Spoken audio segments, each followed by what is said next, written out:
I'm 15, 16 years old. Three of us, two buddies of mine, we grew up together in Detroit. We went off to war together. Johnny went in the Navy. I went in the Corps. Stanley went off the RCAF. We're sitting in an old car in front of my house, and we're listening to the big bands. And then all of a sudden, the announcer got on the radio. Ladies and gentlemen, we interrupt this broadcast. The President of the United States is going to address the nation. And this is what Mr. Roosevelt said. And I will never forget that speech. It's the greatest speech I ever heard. This is what he said, just a part of it. Yesterday, December 7th, 1941, a date that will live in infamy. The United States of America was suddenly and deliberately attacked upon by the naval and armed forces of the Empire of Japan. I interpret the will of Congress and of the people. No matter how long it may take, we shall gain triumphant victory, so help us God. And we did it. In Europe, in the Pacific, all the allies got together. We saved a few countries. The only bad thing is the people we saved aren't too well with us. I said, I'm going to join the Marine Corps. My dad was in the First World War in the Corps. 6 Marines. They said, you can't, you got to be 17. Well, I said, I only got 6 months to go. I'm going down to the federal building, I'm skipping school, and I'm going to get the papers. I'm going to have my mother and dad sign. Well, your dad will sign, but your mom's not going to sign it. We know her. She's not going to sign those papers. Next morning, I told my siblings, I said, don't you say a word to Ma. I was so worried about my mother because, you see, she was 4'10 and a half, and she was 100% Irish. Well, I took off in the morning, ran downtown, went up the 4th Street building, federal building, and I went up the 4th floor, and a gunny sergeant met me at the door. He said, young man, what can I do for you? I said, I want to sign up. He said, how old are you? I said, I'm 16. He said, you're too young, I can't touch you. You've got to be 17. When will you be 17? I said, in 6 months. He said, here, take this paper. Go home to your mother and father. When you turn 17, have them sign it, come back and we can do business. I got to be 17. They had a very small party. I went and got the papers. I hid the paper, but my mother had told me when I got home, throw it away. I'm not going to do it. I went through this before. I'm not going through this again. I got the paper and I walked up to my mother and my dad. And I said, Mom and Dad, sign this paper. I want to be a Marine. My mother said, I thought I told you to throw that away.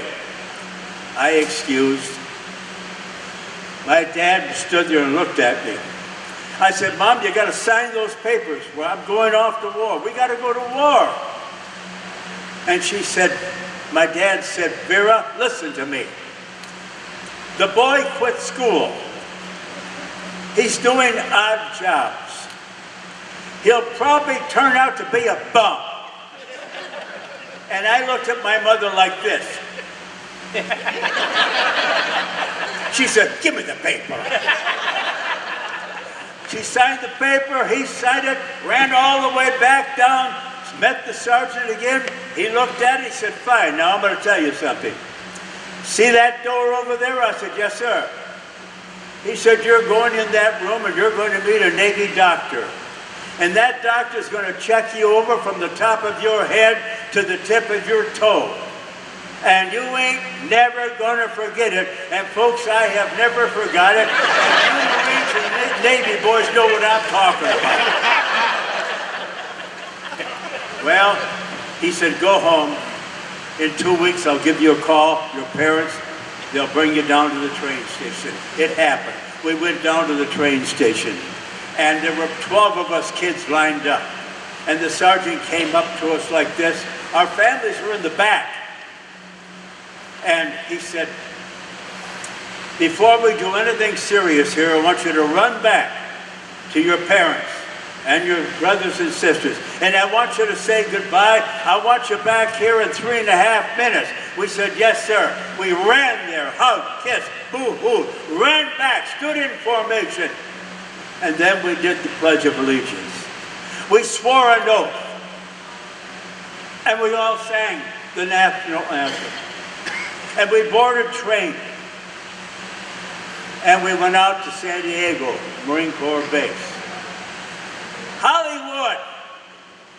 Well, I got there. I went through 8 weeks. I'm not going to spend time there. You all know all about it. I went to an outfit called the 2nd Anti-Tank Battalion. Our job was to blow out, knock out tanks. Guadalcanal had just ended. I drove a Dodge pickup truck with a 37 millimeter gun on the back with 3 of my buddies who operated that weapon. I drove the vehicle. And in New Zealand, we used to have a lot of maneuver ground. And Camuella, Hawaii, our second home. And we would be on the run and we'd fire that gun.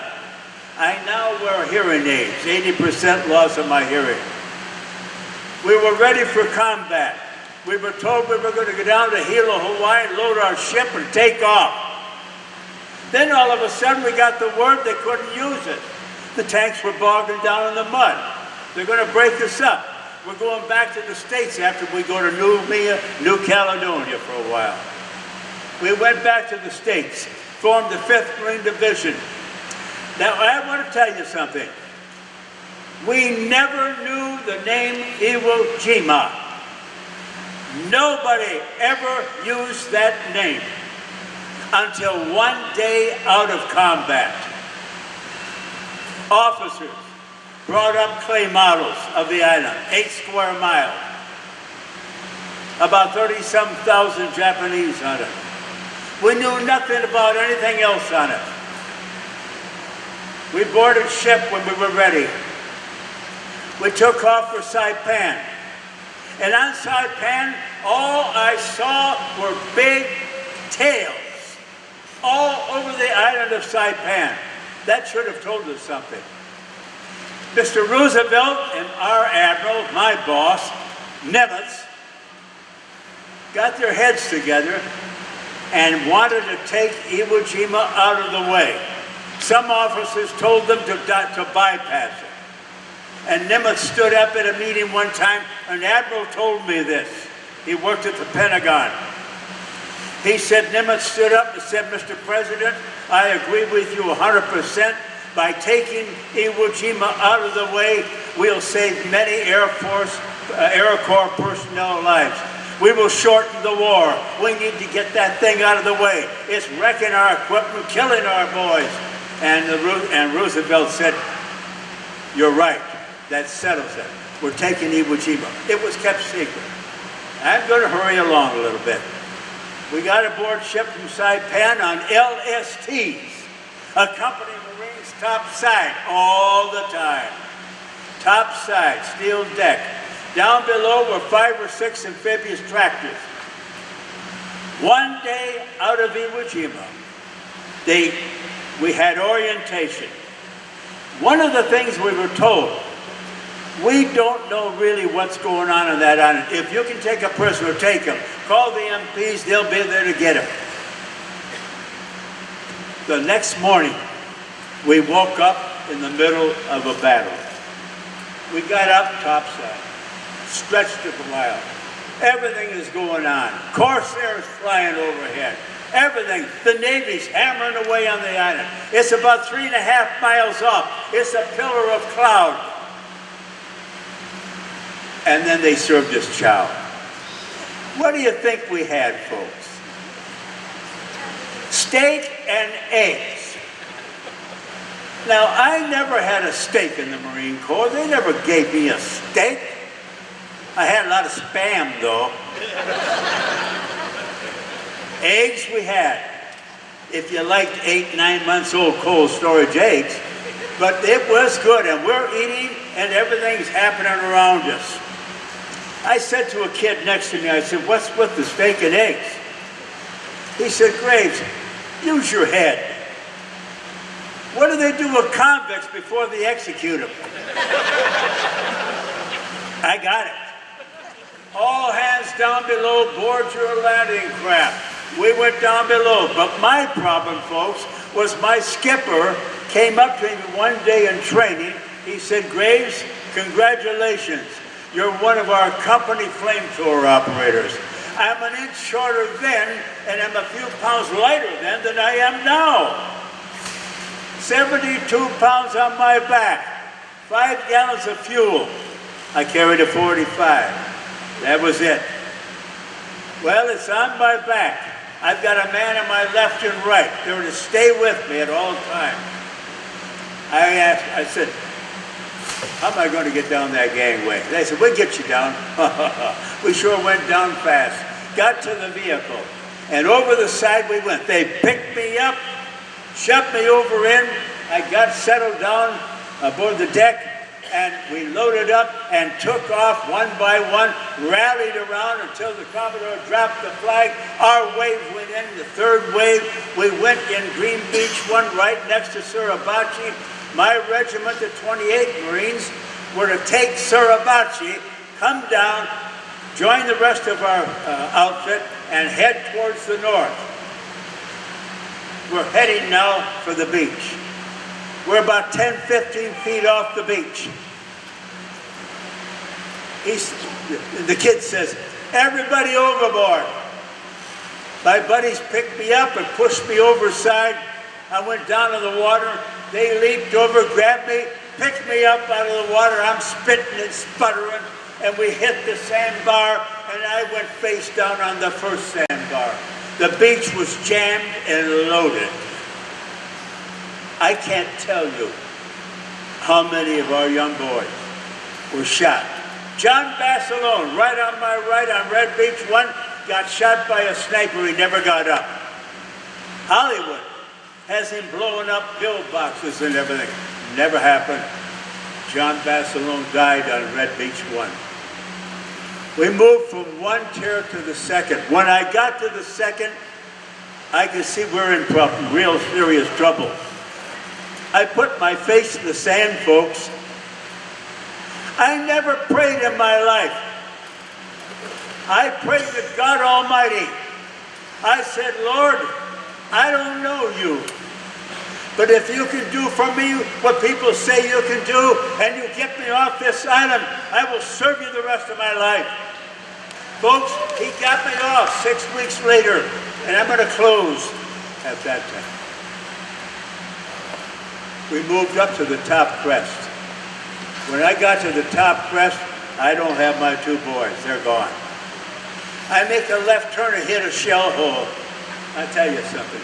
The Air Corps made the best foxhole that a Marine ever crawled into. It was like a hotel. I slid down to that hole. There's a Marine laying there. He's facing Suribachi, 545 feet away, folks. And he's got his M1 pointed. I said, hey, Mac, what up, Etienne? No answer. I said, what up, Etienne? No answer. I shook him. When I shook him, I saw that his bottom half of his body was on the other side of the hole. I got out of that hole and went to another one.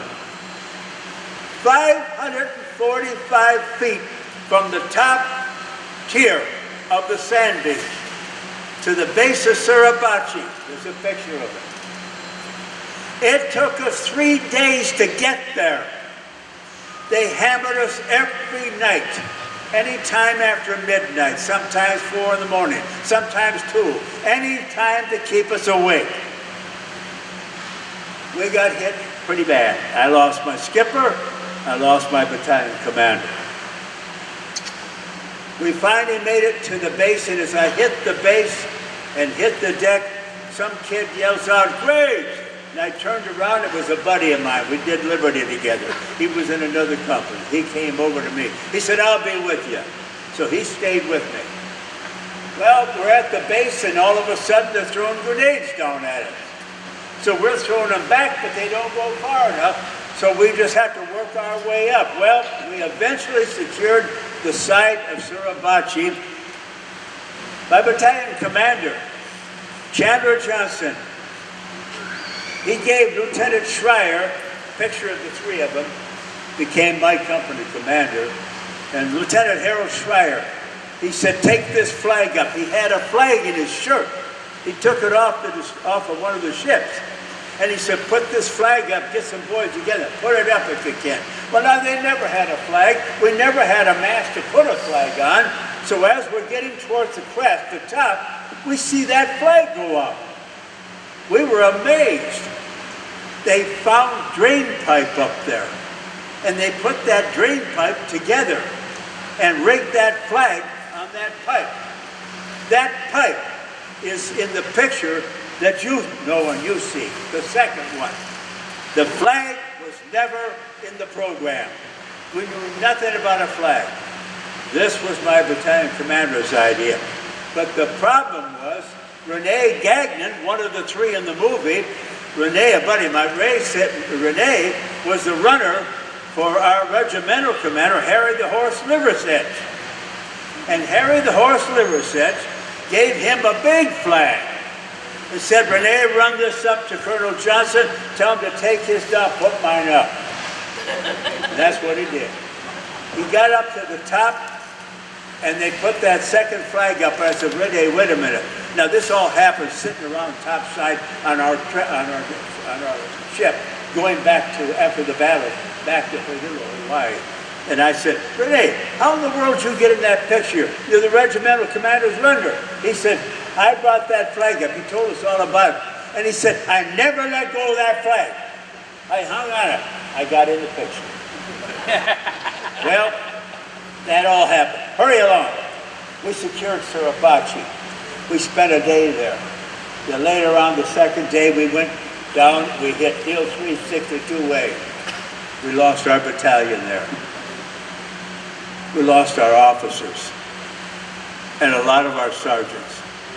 Just a bunch of kids that walked out of school and loved their country and loved their flag and loved everything about America and loved our families and wanted to beat the stuffings out of Hitler and his regime. That's what we wanted to do, and that's why we fought so hard on Iwo Jima, and that's what the rest of the Marine Corps did, and that's what our great Navy did out in the Bay.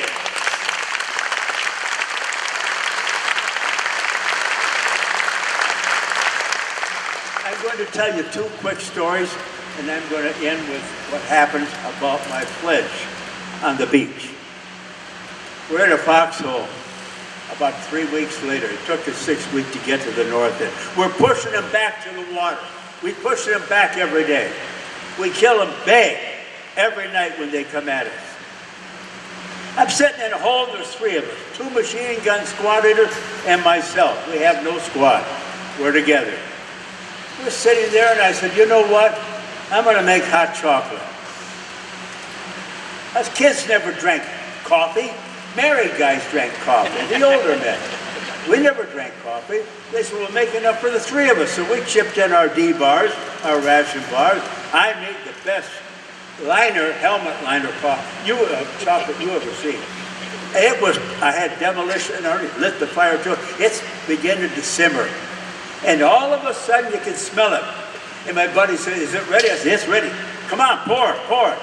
And all of a sudden I heard, from here to the first vehicle out there, hey Marine, very good chocolatto. You bring chocolatto here. I said, if you want chocolatto, you come here and get it. He said, oh no, you bring it here. The next hole I'll take to my grave. The three of us are in a hole. I get word on my walkie-talkie. Graves, I said, yo, he said, Company CP. Be on the lookout for snipers. I said, we've looked for snipers. There is no snipers. We don't have any problem at this inn. He said, I want you to keep looking. First sergeant just took a round this lake. They know where we're at. So I got up on the ground, out of the hole, and I'm looking. I didn't care. None of us cared anymore. And I looked. I couldn't see anything. I dropped back down. I got on my radio and I said, negative. No snipers. They said, keep looking. By the way, you got a kid coming. He's going to be your replacement. He'll be there in 10 minutes. 10 minutes later, this kid slides over in the hole. He said, who's Graves? I said, I am. He said, I'm your replacement. I said, sit down over there. They called again. I assured them I'd be looking for snipers. He said, Graves, let me take a look. I said, you get yourself shot. And one of my buddies says, give him the glasses. That's what he's here for. I threw the glasses. He got right up next to me where I had been. And we're talking. Just Marine talk. And all of a sudden, he fell back. His helmet flew off and spun between my feet. I looked down at that helmet. We were stunned. And in the bottom of my helmet was a beautiful girl sitting on a chair. And on her lap was a beautiful baby. I lost it, folks. I jumped up and threw everything off me, shook my fist in the air. I cursed the Corps. I cursed Iwo Jima. Listen, folks, and cursed God for letting him die in my place. I didn't understand. Never thinking about my pledge on the beach. Let's hurry along. We get word at the very north end we're going to be replaced. 3rd Division. We were replaced. One by one, we walked down to the beach by our cemetery. It's there. One by one. Listen, folks, I hit the beach 6 weeks earlier with 335 young Marines. In my company, 18 of us walked off. No officers, no sergeants, just a bunch of kids. When we all got down there with our division, Harry the horse said, men, before we board our landing craft, get aboard our transport and head back to Hilo and get ready for Japan. I want you to file through into our cemetery. I want you to say goodbye to your officers, and I want you to say goodbye to your buddies. One by one, we marched through. I noticed that when they went through, every Marine was watching the left side of the gate. And there was a sign there. It was a K-ration box, turned inside out and nailed to that, to the arch. And when I got there, this is what I read, and I will never forget it. Fellas, when you go home, tell the folks we did our best, that they may have many more tomorrows. Ladies and gentlemen, Marines, Navy, all of you have been enjoying those many more tomorrows, because back there a bunch of kids walked out of school, did what they were supposed to do because they love their country. That's why we did it. That's what happened, and that's why you've enjoyed. Oh, how I wish these college kids could hear what I'm saying right now. They need it badly. I'm proud to be a Marine. I wouldn't be anything else. I know what Marines go through. I know how we train. But I also know that we've got the finest sharp Navy in the world. And we've got the greatest Air Force. And our Navy and Marines know how to fly them. I want to quit this with this. I got out of the Marine Corps in 45. It was the greatest thing that happened to me to move to Texas. I lived in 5 states and couldn't do what I'm doing right now. I couldn't. Because my wife was ill. God worked it all out. She lived to get into our 70th year of marriage. 70.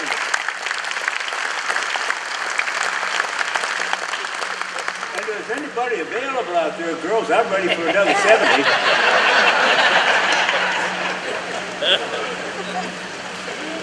That's my story.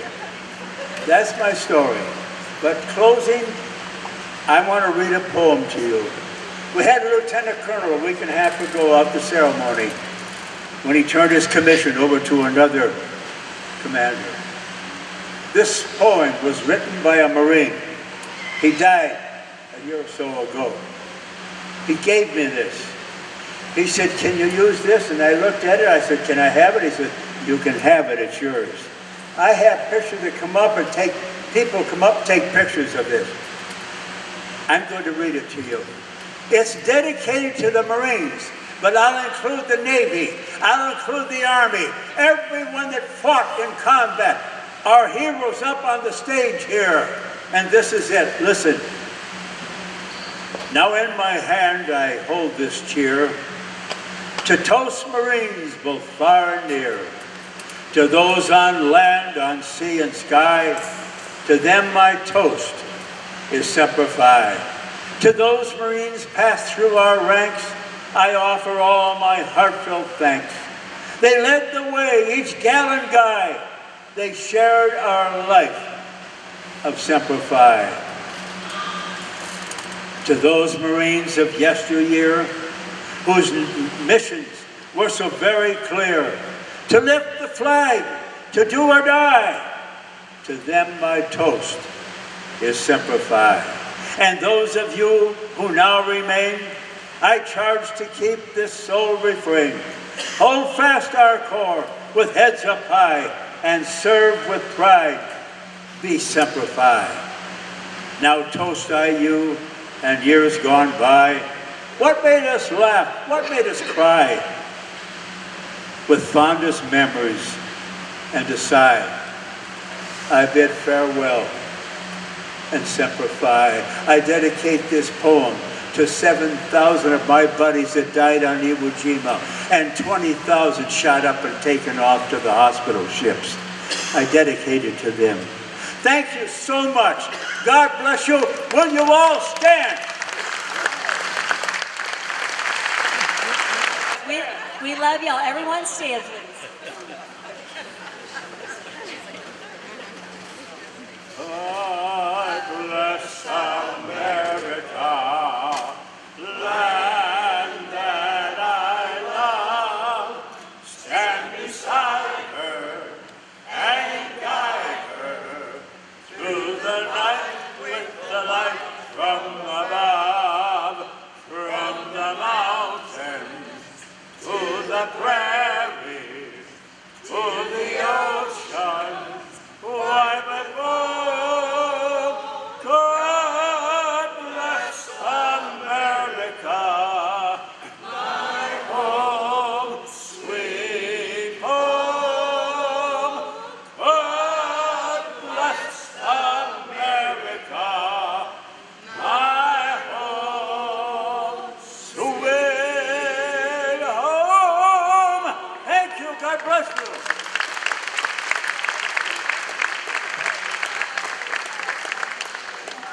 All right, God bless you all. Thank you so much for coming, and thank you again, Representative Granger, for being with us today. God bless you all, and thank you. Have a fabulous summer.